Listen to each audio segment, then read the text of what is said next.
ఈరోజు దేవుని వాగ్దానము, నేను నీకు ఆరోగ్యము కలుగు చేసేదను, నీ గాయములను మాన్పెదను, ఇదే యెహోవా వాక్కు. ఇర్మియా గ్రంథము 30వ అధ్యాయము 17వ వచనము. మనము ఈ లోకంలో జీవిస్తున్నప్పుడండి మనం శారీరకంగా ఎన్నోసార్లు బలహీన పడిపోతూ ఉంటాము, ఎన్నోసార్లు అనారోగ్యానికి గురవుతూ ఉంటాము. కానీ ఆ సమయంలోని మన మనస్సు కూడా ఎంతో వేదనకి బాధకి గురవుతూ ఉంటుంది. దేవుని వాక్యం సెలవిస్తుంది, నేను నీకు ఆరోగ్యము కలుగ చేసేదను, నీ గాయములను మాన్పెదను. ఆయన సమాధానపరిచే దేవుడండి, ఆయన స్వస్థపరిచే దేవుడండి.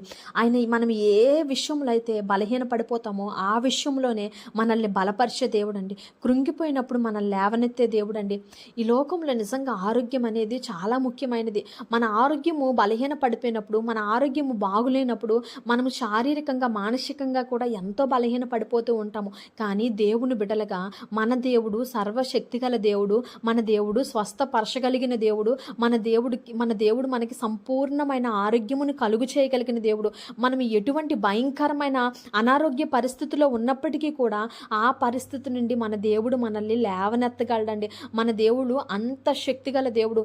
ఈరోజు చాలామంది శారీరకంగా బలహీన పడిపోతున్నప్పుడు, అలాగే మానసికంగా హృదయం కూడా ఎన్నోసార్లు గాయపడుతూ ఉంటుంది, హృదయం ఎన్నోసార్లు బాధపడుతూ ఉంటుందండి.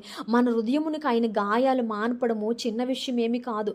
కానీ మన దేవుని వాక్యం అయితే మన హృదయానికి ఆయన గాయాలు కూడా మానుపుతుందండి. ఆయన వాక్యంలో అంత బలం ఉంది, ఆయన వాక్యములో అంత శక్తి ఉంది, ఆయన వాక్యంలో అంత విశ్వాసం ఉందండి. అందుకే ఆయన్ని స్తుతించినప్పుడు మనకి స్వస్థత కలుగుతుంది, ఆయన్ని ఆరాధించినప్పుడు మనకు బలము కలుగుతుందండి. అంత గొప్ప దేవుడిని ఈరోజు ఆయన బిడ్డలుగా మనం బ్రతుకుతున్నామంటే మనం ఎంతో ధన్యులము. అందుకే ఈరోజు అనారోగ్యంతో బాధపడుతున్నావేమో, హృదయం గాయపరచబడి ఉందేమో, వాటన్నిటి నుండి నా దేవుడు సంపూర్ణముగా నాకు బలాన్ని, శక్తిని, ఆరోగ్యముని ఇవ్వగలిగిన శక్తి గల దేవుడిని ఈరోజు మనం ఆరాధిస్తున్నాం. కాబట్టి అటువంటి గొప్ప కార్యాలు మన అందరి జీవితంలో జరగాలని దేవుడి కొద్ది మాటలు దీవించును గాక.